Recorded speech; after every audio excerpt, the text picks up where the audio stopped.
네, 안녕하세요. 반갑습니다. 잠깐만요. 이거 좀 조정 좀 할게요. 농사단계 유쾌한 노동법 임재진 노무사입니다. 오늘 세 번째 시간이죠. 뒤에 배경이 조금 더 깔끔해졌죠? 제가 제 사무실에서 위치를 좀 카메라도 옮기고 요 노트북을 다른 데로 옮겨서 촬영을 해요. 조금 더 깔끔해 보이죠? 네, 뒤에 화면이. 네. 아직은 제가 목감기가 다 안 나은 상태라 목소리가 조금 예쁘지 않더라도 네, 이해해 주시기 바랍니다. 원래 예쁘진 않았어 이럴 수도 있으시겠지만 이게 우리가 이제 근로기준법 하면서 읽어드리면서 시행령까지 읽어드리니까 생각보다 시간이 엄청나게 많이 가네요. 그래서 살짝 어젯밤에는 잠들기 전에 그런 후회도 했었어요. 이 작업을 조금 더 일찍 해드릴 걸 하는 후회도 했었습니다. 할 수 있는 데까지 시간이 허락하는 한 최대한 열심히 해서 조금이라도 공부하는 데에 지금 시험 앞두고 1차 시험 앞두고 몸도 마음도 많이 지쳐서 책이 잘 눈에 안 들어올 때 요거라도 좀 들으시면서 그 슬럼프를 쫙 극복할 수 있는 그런 기회가 되시기를 하는 되셨으면 하는 그런 간절한 마음으로 할게요. 뭐 자리를 또 옮겨서 그런가 왜 또 혀가 꼬여? 아직 목이 아파서 그래요. 자, 그러면 시작해 보도록 하겠습니다. 자, 펜을 파란색으로 할까요? 좋아요. 해고의 예고 26조부터 들어갈게요. 여러분들도 이제 화면에 보이시죠? 26조 해고의 예고. 사용자는 근로자를 해고, 경영상 이유에 의한 해고를 포함해요. 해고 예고는 하려면 적어도 30일 전입니다. 적어도 30일 전에 예고를 하여야 하고 30일 전에 예고를 하지 아니하였을 때는 31분 이상의 통상임금을 지급합니다. 31분 이상의 통상임금을 지급하여야 한다. 다만 다음 각호의 어느 하나에 해당하는 경우에는 그러하지 아니하다. 1호 근로자가 계속 근로한 기간이 몇 개월 미만? 3개월 미만인 경우. 요것도 혼란스럽게 시험에 잘 나오죠? 그 다음에 천재사변, 그 밖에 부득이한 사유로 사업을 계속하는 것이 불가능한 경우 이렇게 돼 있어요. 요 2호에 뭐 고용노동부 장관의 승인 이런 문구 안 들어갑니다. 눈을 씻고 봐도 그런 문구 없죠? 잘 확인하시고 3호 근로자가 고의로예요. 중과실이나 과실 이런 표현 없어요. 근로자가 고의로, 일단 법조문에는 고의 이것만 있다는 얘기입니다. 근로자가 고의로 사업에 막대한 지장을 초래하거나 재산상 손해를 끼친 경우로서 또 내려가니 너는 고용노동부령입니다. 고용노동부령으로 정하는 사유에 해당하는 경우. 요 고용노동부령도 바뀌어져서 잘 나오니까 뭘로 바뀌겠어요? 대통령령 이렇게 바뀌겠죠. 그죠? 자, 그러면 27조 넘어가기 전에 해고의 예고는 우리 판례에 따르면 효력 요건이 아닙니다. 해고의 효력 요건은 아니에요. 우리 판례에 따르면. 자, 그렇다면 27조로 이제 넘어가도 되겠죠? 27조 해고 사유 등의 서면 통지. 사용자는 근로자를 해고하려면 해고 사유와 해고 시기를 서면으로 통지하여야 한다. 근로자에 대한 해고는 제1항에 따라 서면으로 통지하여야 효력이 있다. 그러니까 27조 2항에 해고 사유 등의 서면 통지는 서면으로 통지하여야 효력이 있다니까 그러지 않으면 무효다. 즉 효력 요건이라는 걸 명시적으로 규정하고 있습니다. 사용자가 제26조에 따른 위에서 본 거 26조에 따른 해고 예고를 해고 사유와 해고 시기를 명시하여 서면으로 해고 예고를 할 때 해고 사유, 해고 시기 해고하고자 하는 날에 적어도 30일 전에 해고 사유와 해고 시기를 서면으로 명시해서 해고 예고를 했어요. 그렇다면 제1항에 따른 통지를 한 것으로 본다. 별도로 또 이런 경우에 별도로 또 해고 사유, 해고 시기를 서면 통지 안 해도 이미 해고 예고할 때 그렇게 했으니까 제1항에 따른 통지를 한 것으로 본다. 이렇게 되어 있어요. 우리 대법원 판례를 간단하게 소개시켜 드리면 우리 판례에 따르면 해고의 사유, 비위 행위, 사실 구체적으로 알려줘야 되죠. 구체적으로 적혀 있어야 됩니다.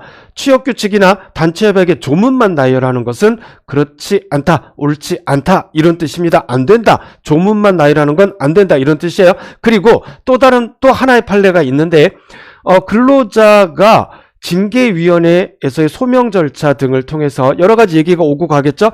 본인의 해고 사유를 알고 있다, 자세히 알고 있다 하더라도 해고 사유를 전혀 기재하지 않는 것도 안 된다. 이게 우리 판례 입장입니다. 자, 한번 상기시켜 드렸어요. 다 알고 계신데, 자, 이제 부당해고 등의 구제 신청 가겠습니다. 사용자가 근로자에게 부당해고 등을 하면 근로자는 노동위원회에 어디에? 노동위원회 구제를 신청할 수 있다.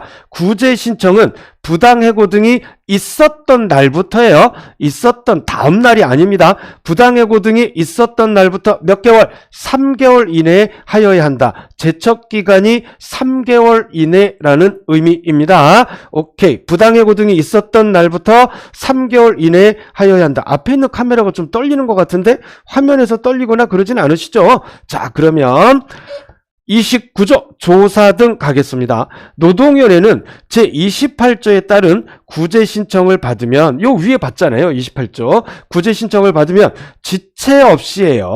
뭐 7일 이내에 3일 이내 이런 거 아닙니다. 지체 없이 필요한 조사를 하여야 하며 관계 당사자를 신문하여야 한다. 그 다음 2항 노동위원회는 제1항에 따른 신문을 할 때에는 관계 당사자의 신청이나 직권으로도 가능합니다. 직권으로 증인을 출석하게 하여 필요한 사항을 질문할 수 있다. 증인을 출석하게 하여 필요한 사항을 질문하여야 한다가 아니고 질문할 수 있답니다. 하여야 한다. 의무 규정. 또 할 수 있다. 재량이냐. 노력하여야 한다. 이게 많이 바뀌어서 우리 문항이 40문항으로 늘어나면서 그런 유형의 지문이 몇 개가 더 나올 수도 있어요. 예년보다. 자, 그러면 3항으로 갑니다. 노동위원회는 제1항에 따라 신문을 할 때에는 관계 당사자에게 증거 제출과 증인에 대한 반대 신문을 할 수 있는 충분한 기회를 줄 수 있다 그러면 안 되겠죠. 그렇죠? 반대 신문할 수 있는 충분한 기회를 주어야 한다. 뭐 좀 상식적으로 이해가 되시죠? 얘는 주어야 한다 이겁니다. 그 다음에 사항 제1항에 따른 아이고 또 작아졌어요. 죄송합니다. 조금 크기 조정할게요. 제1항에 따른 노동위원회의 조사와 신문에 관한 세부 절차는 노동위원회법에 따른 중앙노동위원회가 정하는 바에 따른다. 자, 요것도 시험에 굉장히 잘 나옵니다. 노동위원회의 조사와 신문에 관한 세부 절차는 고용노동부령으로 정한다 또는 대통령령으로 정한다 이럴 수 있는데 노동위원회법에 따른 중앙노동위원회가 정하는 바에 따른다 이렇게 돼 있어요. 조사와 신문에 관한 세부 절차는 중앙노동위원회가 정하는 바에 따른다 이렇게 되어 있습니다. 그 다음에 일단은 여기까지 보고요. 우리 시행령에서 봐야 될 부분이 있는지 볼게요. 구제명령의 이행기간 이렇게 있는데 요거는 조금 이따 봐도 될 것 같아요. 자, 구제명령 등 30조 근로기준법 제30조로 다시 왔습니다. 구제명령 등 노동위원회는 제29조에 따른 신문을 끝내고 부당해고 등이 성립한다고 판정하면 사용자에게 구제 이거 왜 이렇게 올라가 갑자기 이런 죄송합니다. 어디 갔어 죄송합니다. 사용자에게 구제 명령을 하여야 하며 제 노트북인데 지 맘대로 움직여요. 이게 얘가 닿으면 지 맘대로 움직여. 죄송해요. 구제 명령을 하여야 하며 부당해고 등이 성립하지 아니한다고 판정하면 구제 신청을 각하가 아니고 기각하는 결정을 하여야 한다. 요것도 각하 기각 바뀌어져서 나옵니다. 제1항에 따른 판정 구제 명령 기각 결정은 사용자와 근로자에게 각각 구두로 통보하면 안 되겠죠. 서면으로 통지하여야 한다. 노동위원회는 제1항에 따른 구제명령, 해고에 대한 구제명령만을 말한다. 아하, 제1항에 따른 구제명령, 가로 열고 해고에 대한 구제명령만을 말한다. 할 때에 왜 해고에 대한 구제명령만을 말한다? 가로 안에 들어가 있냐면 원직복직 얘기가 나오니까 해고에 대한 것만이에요. 자, 근로자가 원직복직을 원하지 아니하면 근로자 입장에서 나 원래 이랬던 데 가기 싫어 뭐 이럴 수 있죠. 원직복직을 명하는 대신에 근로자가 해고기간 동안 근로를 제공하였더라면 받을 수 있었던 임금 상당액입니다. 아시겠죠? 임금 상당액, 임금 이렇게 안 돼요. 법조문엔 임금 상당액 이렇게 돼 있습니다. 해고 기간 동안 근로를 제공하였더라면 받을 수 있었던 임금 상당액 이상입니다.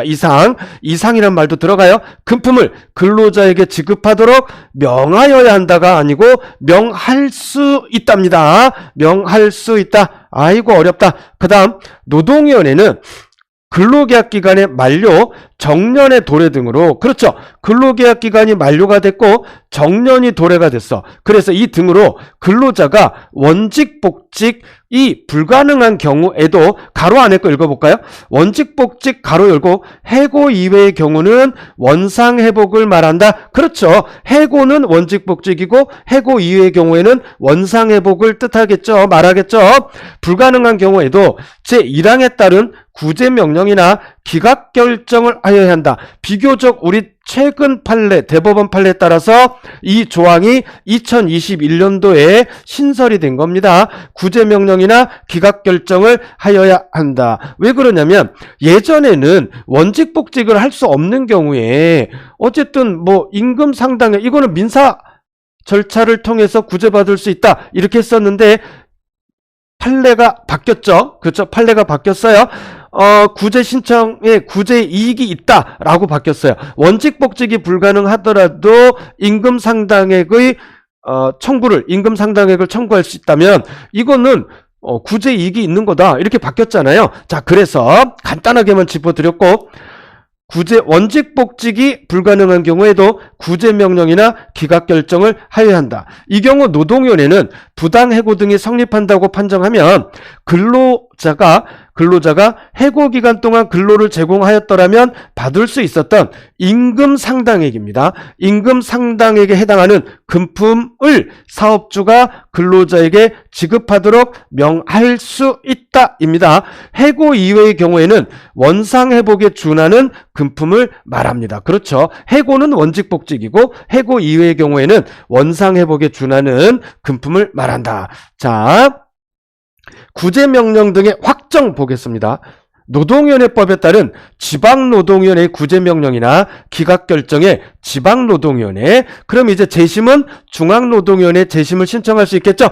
중앙노동위원회의 구제명령이나 기각결정에 불복하는 사용자나 근로자는 구제명령서나 기각결정서를 통지받은 날부터 며칠 10일 이내에 요거는 이제 너무 많이 봐서 혼동되지 않겠지만 한 번 더 짚어드렸습니다. 통지받은 다음 날도 아니고 통지받은 날부터 10일 이내에 중앙노동위원회 재심을 신청할 수 있다. 그 다음에 제1항, 아이고, 내려갔어. 아이고, 정신없죠. 제1항에 갑자기 훅 내려가서 죄송합니다. 제1항에 따른 중앙노동위원회, 이제 중앙노동위원회 재심 판정이에요. 재심 판정에 대하여 사용자나 재심 판정에 대해서는 사용자도 불복할 수가 있겠죠. 근로자도 마찬가지고, 사용자나 근로자는 재심 판정서를 받은 날부터 며칠 15일 이내에 행정소송법의 규정에 따라 소를 제기할 수 있다. 오케이, 좋습니다. 며칠? 15일. 그 다음 제1항과 제2항에 따른 기간 이내에 재심을 신청하지 아니하거나 행정소송을 제기하지 아니하면 그 구제명령, 기각결정 또는 재심 판정은 어떻게 된다? 확정된다. 자, 여기까지 하고요. 잠시 물 한 모금 마실게요. 죄송합니다. 자, 여러분들은 눈치 못 채게 빛의 속도로 물을 한 모금 마셨습니다. 자, 32조. 구제명령 등의 효력. 오케이. 자, 진행이 잘 되고 있어요. 녹화가. 노동위원회 구제명령, 기각결정 또는 재심판정은 제31조에 따른 중앙노동위원회에 대한 재심신청이나 그리고 행정소송 제기할 수 있다고 그랬죠? 재심신청이나 행정소송 제기에 의하여 그 효력이 정지된다 안 된다? 정지되지 아니한다. 아이고, 요거 정지된다라고 나오면 누가 틀려 하지만 우리가 시험 볼 때는 이게 집중력이 흐트러질 수도 있기 때문에 정지된다 이렇게 된 거를 옳다고 생각하고 넘어갈 수도 있어요. 정지되지 아니한다. 그 다음에 이행강제금, 이거 보기 전에 시행령을 한번 보도록 할게요. 구제명령의 이행기간 여기 볼게요. 11조 시행령 11조 구제명령의 이행기간. 노동위원회법에 따른 노동위원회는 법 법 제31조 제1항에 따라 사용자에게 구제명령을 하는 때에 이행기한을 정하여야 한다. 이 경우 이행기한은 법 제30조 제2항에 따라 사용자가 구제명령을 서면으로 통지받은 날부터예요. 받은 다음 날이 아니고 서면으로 통지받은 날부터 며칠? 30일 이내. 이행기한은 30일, 받은 날부터 30일 요렇게 기억하시기 바랍니다. 30일 좋습니다. 좋다 이럴 뻔했어. 좋다 뭐 이래도 되죠. 자, 이행강제금의 납부기한 및 의견 제출이 있는데 요거는 일단 법률을 보고 근로기준법 보고 볼게요.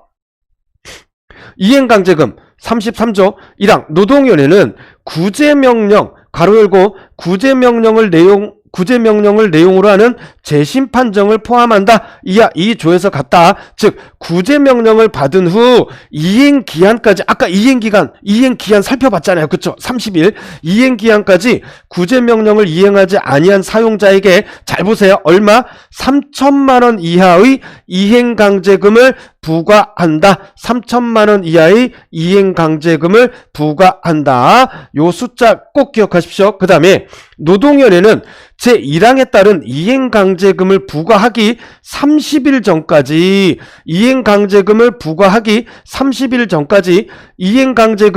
부과 징수한다는 뜻을 사용자에게 미리 문서로서 구두로서 알린다는 건 좀 그렇잖아. 그쵸? 문서로서 알려주어야 한다. 됐습니다. 그 다음에 여기서 중요한 거는 3천만원 30일 그 다음 3항 제1항에 따른 이행강제금을 부과할 때는 이행강제금의 액수 부과 사유 그 다음 액수 부과 사유 납부기한 수납기관 이의 제기 방법 및 이의 제기 기관 등을 명시한 문서로서 하여야 한다. 그 다음에 사항 제1항에 따라 이행강제금을 부과하는 위반 행위의 종류와 위반 정도에 따른 금액, 부과징수된 이행강제금에 관한 절차, 그 밖에 필요한 사항은 뭐로 정한다? 대통령령으로 정한다. 여기에 대통령령이 나왔네요. 대통령령으로 정한다. 그 다음 노동위원회는 최초의 구제명령을 한 날을 기준으로 매년 2회의 범위에서 구제명령이 이행될 때까지 반복하여 제1항에 따른 이행강제금을 부과 징수할 수 있다. 제1항에 따른 이행강제금이 얼마였어요? 3천만 원이었잖아요. 그쵸? 자, 다시 매년 2회의 범위에서 구제명령이 이행될 때까지 반복하여 제1항에 따른 이행강제금을 부과 징수할 수 있다. 이 경우 이행강제금은 2년을 초과하여 부과 징수하지 못한다. 자, 외우기 쉽죠? 매년 2회 그리고 2년을 초과하여 부과 징수하지 못한다. 숫자가 두 개가 1에서 외우기 쉽습니다. 꼭 외우셔야 합니다. 그 다음 노동위원회는 구제명령을 받은 자가 구제명령을 이행하면 새로운 이행강제금을 부과하지 아니하되 구제명령을 이행하기 전에 이미 부과된 이행강제금은 징수하여야 한다. 구제명령을 받은 자가 구제명령 이행해요. 그러면 새로운 이행강제금 구제명령 이행했는데 새로운 이행강제금 부과하면 안 되겠죠. 부과하지 아니하되 구제명령 이행하기 전에 이미 부과된 이행강제금이 있어. 그건 징수하여야 한다. 어떤 의미인지 아시겠죠? 그런데 이게 지문으로 나오면 은근히 헷갈려요. 시간에 쫓기기 때문에 그래. 이 기회에 잘 기억하시기 바랍니다. 그 다음에 노동위원회는 이행강제금 납부 의무자가 납부기한까지 이행강제금을 내지 아니하면 기간을 정하여 독촉을 하고 누가? 노동위원회가 독촉을 하네요. 독촉을 하고 지정된 기간에 제1항에 따른 이행강제금을 내지 아니하면 국세천합처분 죄송합니다. 혀가 또 꼬였어. 국세체납처분의 예에 따라 징수할 수 있다. 하여야 한다가 아니고 징수할 수 있다. 그 다음에 근로자는 주체가 이제 근로자로 바뀌었어요. 근로자는 구제명령을 받은 사용자가 이행기한까지 구제명령을 이행하지 아니하면 이행기한이 지난 때부터 15일 이내에 그 사실을 이제 근로자가 이행기한이 지난 때까지 15일 이내에 그 사실을 누가 사용자가 이행기한까지 구제명령 이행하지 아니하면 근로자도 뭔가 액션을 취할 수 있게 해줘야 되잖아요. 이행기한이 지난 때부터 15일 이내에 그 사실을 즉 구제명령 이행하지 않았다는 이 사실을 누구한테 알려주냐면 고용노동부 장관이 아니고 노동위원회에 알려줄 수 있다. 요 이행강제금도 시험에 굉장히 잘 나오는 부분이에요. 우리 1차 시험에. 그래서 꼭 기억하시기 바랍니다. 그 다음에 퇴직급여 제도를 보기 전에 이제 우리는 자, 지금까지 한 거 저장하고요. 영상을 저장한다는 게 아니고 파일을 저장하는 거야. 우리 시행령으로 가도록 할게요. 자, 시행령에서도 이행강제금에 관해서 외우셔야 할 것들이 있어요. 이행강제금에 조금 더 키울게요. 납부기한 및 의견 제출 등 노동위원회는 법제 33조 제1항에 따라 지금 본 우리 근로기준법 조문 이행강제금을 부과하는 때에는 이행강제금의 부과 통지를 받은 날부터 15일 이내의 납부기한을 정하여야 한다. 납부기한은 15일이에요. 납부기한 15일. 그런데 요 위에서 구제명령의 이행기한은 숫자가 무슨 숫자가 나왔죠? 30일 이내로 나왔어요. 아시겠죠? 그런데 이거는 뭐냐면 이행강제금 부과할 때 이행강제금 부과 통지를 받은 날부터 며칠 납부기한을 15일 이내로 정한다는 거예요. 이행강제금 납부기한 15일입니다. 네. 혼동되시면 안 됩니다. 그 다음 노동위원회는 천재, 사변, 그 밖에 부득이한 사유가 발생하여 제1항에 따른 납부기한 내에 이행강제금을 납부하기 어려운 경우에는 그 사유가 없어진 날부터 그렇죠. 이 사유가 없어진 날부터 15일 이내의 기간을 납부기한으로 할 수 있다. 다행히 15일 숫자가 같아요. 그 다음 법제 33조 제2항에 따라 이행강제금을 부가 징수한다는 뜻을 사용자에게 미리 문서로서 알려줄 때에는 미리 이행강제금을 부가 징수한다. 이걸 사용자에게 미리 문서로서 알려줄 때에는 10일 이상의 기간을 정하여 구술 또는 서면, 전자문서 포함합니다. 서면으로 의견을 진술할 수 있는 기회를 주어야 한다. 사용자에게 미리 문서로서 알려줄 때 뭐를 이행강제금 부과 징수한다는 뜻을 미리 사용자에게 문서로서 알려줄 때 10일 이상의 기간을 정해서 의견을 진술할 수 있는 기회를 줘야 돼요. 구술 또는 서면으로만 있으면 안 돼요. 구술 또는 서면 요것도 시험에 잘 나오는 지문입니다. 10일 요거는 당연히 잘 나오죠. 의견을 진술할 수 있는 기회를 줄 수 있다가 아니고 주어야 한다.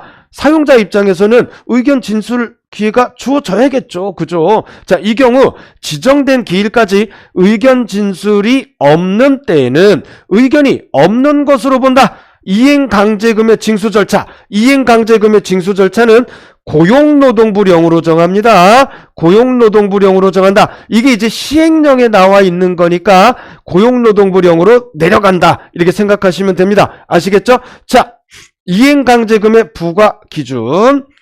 이거는 법제 33조 제4항에 따른 위반 행위의 종류와 위반 정도에 따른 이행강제금의 부과 기준은 별표 3과 같다. 이건 넘어갈게요. 자, 14조 이행강제금의 부과 유예.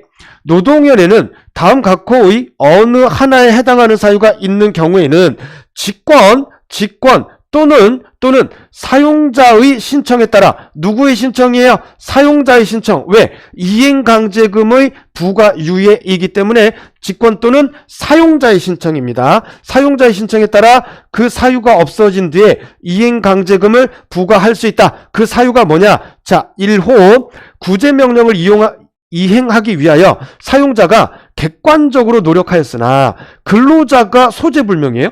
근로자의 소재불명 등으로 구제명령을 이행하기 어려운 것이 명백한 경우. 그 다음 천재, 사변, 그 밖에 부득이한 사유로 구제명령을 이행하기 어려운 경우. 네, 요 14조 시행령 14조도 아주 가끔 나오는 지문이다 생각하시면 됩니다. 그 다음 15조 이행강제금 반환이에요.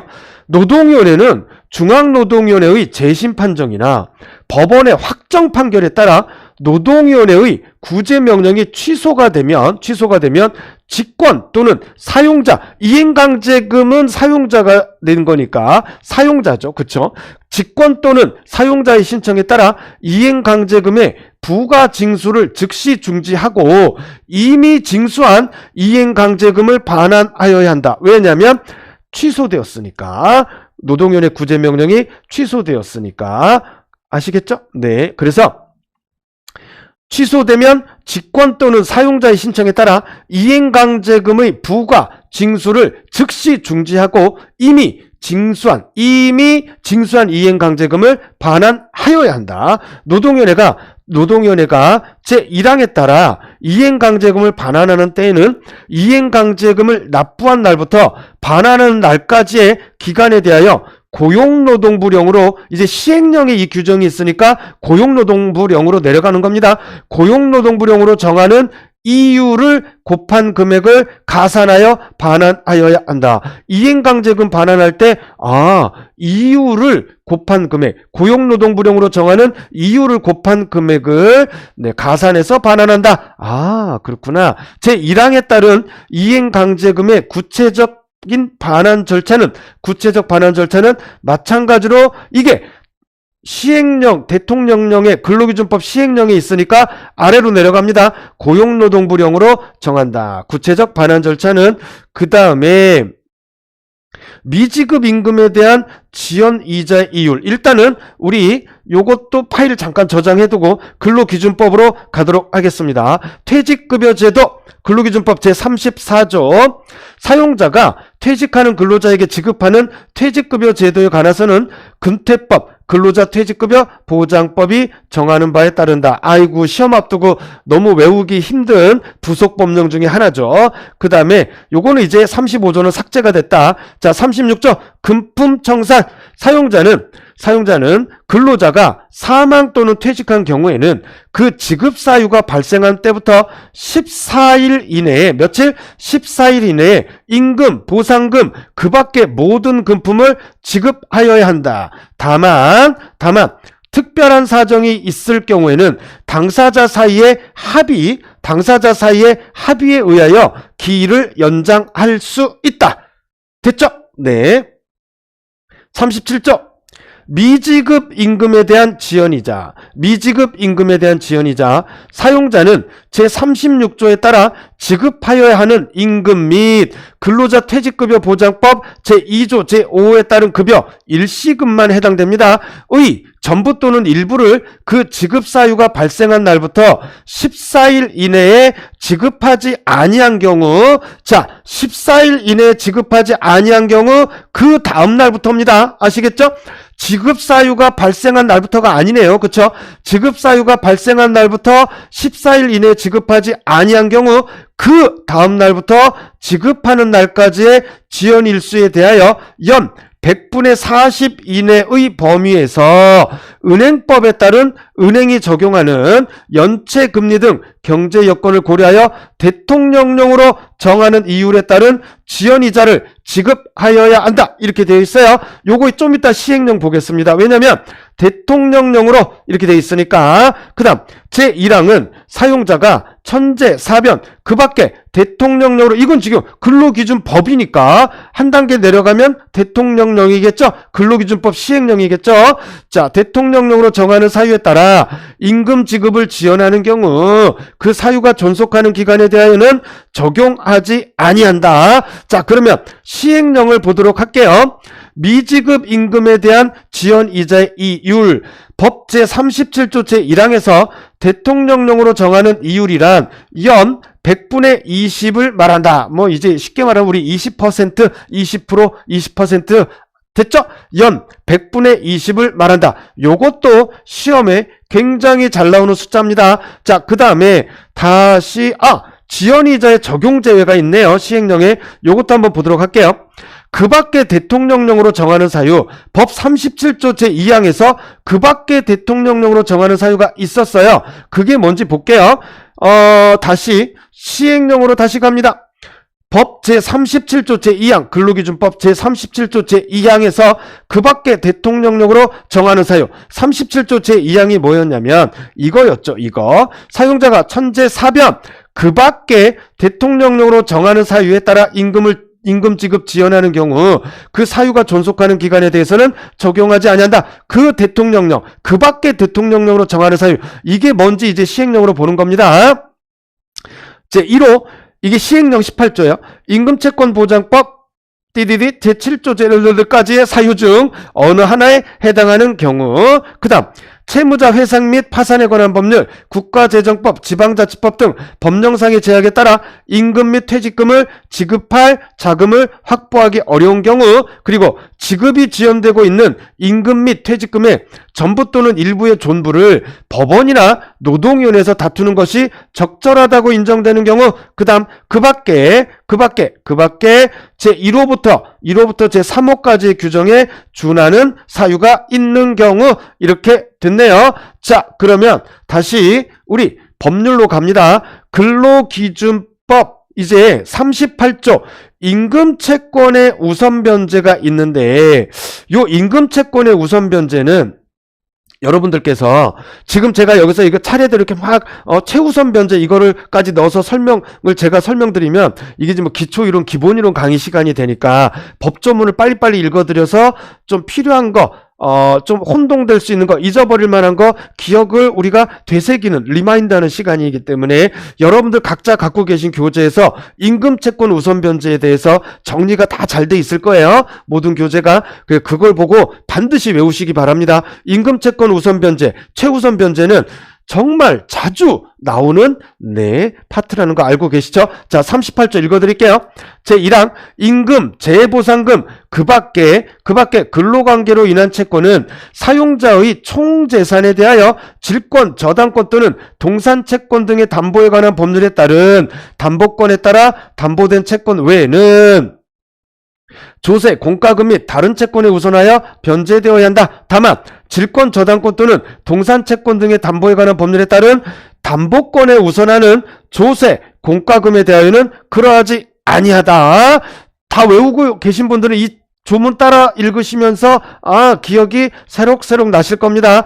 자, 제1항에도 불구하고 다음 각 호의 어느 하나에 해당하는 채권은 사용자의 총재산에 대하여 질권, 저당권 또는 동산채권 등의 담보에 관한 법률에 따른 담보권에 따라 담보된 채권, 조세, 공과금 및 다른 채권에 우선하여 변제한다. 변제되어야 한다. 최종 3개월분의 임금 그리고 재해보상금 다시 최종 3개월분의 임금 그리고 재해보상금 일단 근로기준법 조문에는 이렇게 나와 있습니다. 최종 3개월분의 임금 재해보상금 여러분들 꼭 다시 말씀드리지만 요 임금채권 우선변제 최우선변제 관련돼서 순서가 탁탁탁탁 정해져 있고 이렇게 두 문자를 따서 다들 외우셨을 거예요. 그거 꼭 확인하시기 바라고 사용자의 총재산에 대해서 중요한 판례가 있어요. 여러분들 1차용 교재에도 이 판례가 정리가 심플하게 다들 되어 있을 겁니다. 굉장히 컴팩트하게 그리고 핵심적인 문구가 들어가서 잘 정리가 되어 있을 거예요.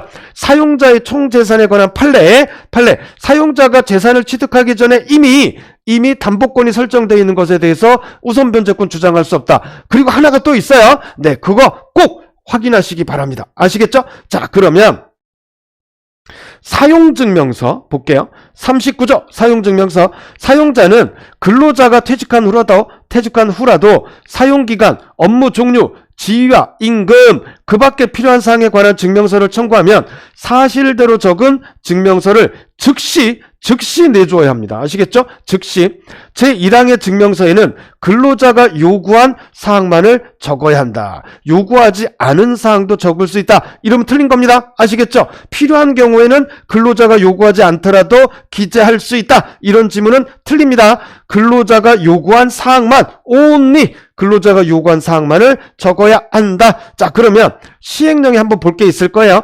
자, 사용증명서의 청구 시행령 제19조 법 제39조 제1항에 따라 사용증명서를 청구할 수 있는 자는 계속하여, 이것도 시험에 잘 나옵니다. 계속하여 30일 이상 근무한 근로자로 하되 30일 이상 근무한 근로자로 하되 청구할 수 있는 기한은 퇴직 후 몇 년? 3년 이내로 한다. 퇴직 후 3년 이내로 한다. 30일 3년 꼭 기억하십시오. 외우기 쉽죠? 그 다음 근로자 명부의 기재사항 법 제41조 제1항에 따른 근로자 명부에는 잠시만요. 근로자 명부는 조금 이따가 볼게요. 시행령은 자 근로기준법 제40조로 다시 왔습니다. 취업방해 금지 누구든지 주체가 뭐야? 누구든지 사용자는 이게 아니고 누구든지 everybody입니다. 근로자의 취업을 방해할 목적으로 비밀기호 또는 명부를 작성 사용하거나 통신을 하여서는 아니 된다. 자, 그 다음 근로자의 명부 사용자는 각 사업장별로 근로자 명부를 작성하고 근로자의 각 사업장별로예요. 사업장이 이렇게 분산되어 있으면 각 사업장별로 근로자 명부를 작성하고 근로자의 성명, 생년월일, 이력 그 밖에 대통령령으로 이게 이제 근로기준법이니까 한 단계 내려서 대통령령으로 정하는 사항을 적어야 한다. 다만 대통령령으로 정하는 일용근로자 대통령령으로 정하는 일용근로자에 대해서는 근로자 명부를 작성하지 아니할 수 있다. 제1항에 따라 근로자 명부에 적을 사항이 변경된 경우에는 지체 없이 정정하여야 한다. 다음에 42조까지 볼게요.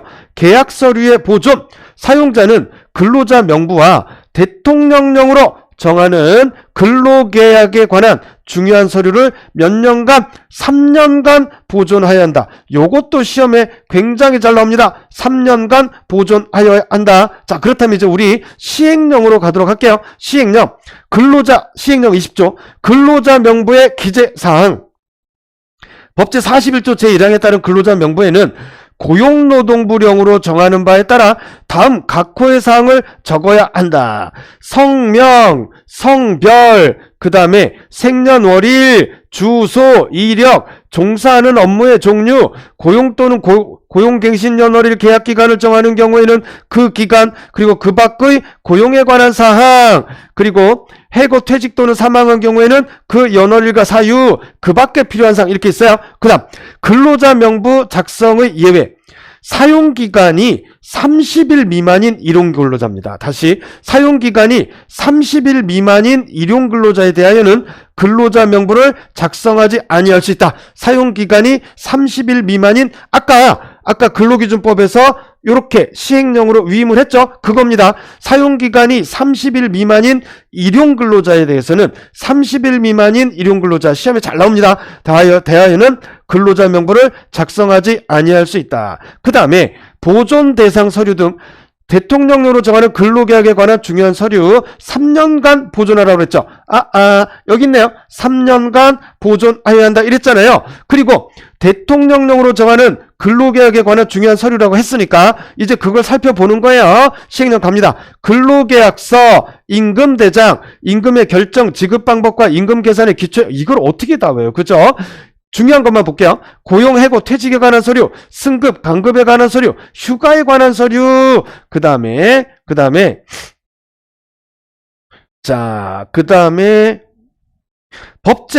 연소자의 증명에 관한 서류도 있네요. 법제 42조에 따른 근로계약에 관한 중요한 서류의 보존기간은 다음 각호에 해당하는 날부터 기산한다. 자, 보존기간은 언제 기산하느냐? 3년인데 언제부터 3년이 시작되지 이거죠. 근로자 명부는 그 근로자가 입사한 날이 아니에요. 해고되거나 퇴직 또는 사망한 날 이때부터 3년입니다.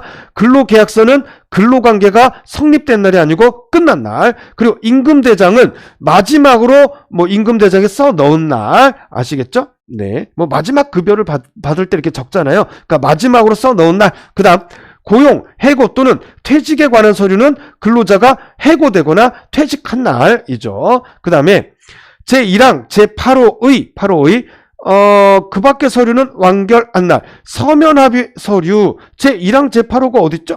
제1항 제8 요거 서면 합의 서류 요렇게 있잖아요. 그쵸? 네. 이 서면 합의 서류는 서면 합의한 날이겠죠. 그쵸? 그 다음 연소자 증명에 관한 서류는 18세가 되는 날이에요.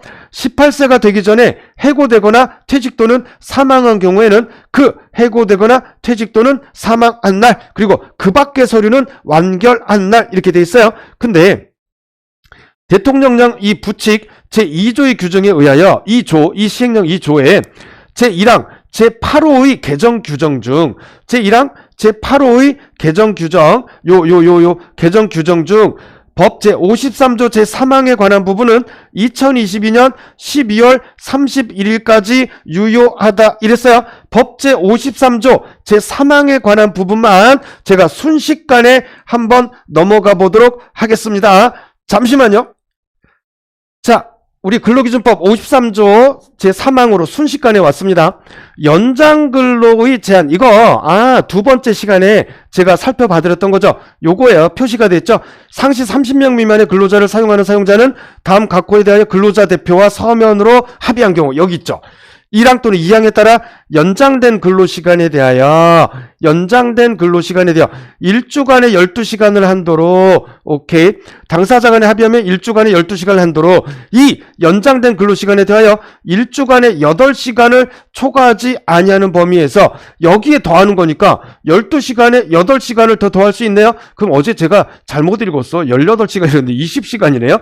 근로시간을 12 더하기 8이니까 20이죠. 연장할 수 있다. 그런데 요 사망 규정이 요 53조 제3항, 이게 부칙 규정에 의해서 요 때까지만 유효하게 된 거예요. 이때 이제 우리가 주 52시간, 그러니까 연장 근로 12시간 제한, 이 규정을 상시 30명 미만 근로자를 사용하는 사업장에는 이렇게 유예를 해줬다고 한 거예요. 유예를 해준 거죠. 그런데 이게 이미 2022년이면 지났죠. 이때까지만 유효하기로 한 거니까 우리 근로기준법 시행령에서도 이렇게 규정이 되어 있는 겁니다.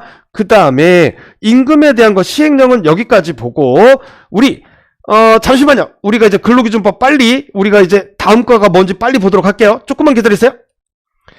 자, 순식간에 42조 뒤에 이제 우리 제3장 임금 파트가 있는데 시간도 벌써 한 40분 정도 갔으니까 시간이 많이 가네요. 시행령까지 하니까. 그래도 근로기준법만이라도 좀 끝내드리고 싶은데 어쨌든 열심히 한번 해볼게요. 잘하면 노조법 초반 부분 이렇게 3분의 1까지도 나갈 수는 있을 것 같은데, 다시 말씀드리지만 너무 늦게 이거를 시작해서 이 아이디어가 왜 지금 떠올랐을까 몰라요. 너무 늦게 시작해서 많이 아쉽고 죄송하지만 할 수 있는 데까지 최선을 다해보도록 하겠습니다. 제3장 임금 파트부터는 다음 시간에 빠른 시일 내에 또 녹화해서 올려드리도록 하겠습니다. 감사합니다. 오늘도 불꽃처럼 뜨겁게 버텨내시기 바랍니다. 하루하루를. 자, 노무사 단기 유쾌한 노동법 임재진 노무사였습니다. 감사합니다. 파이팅!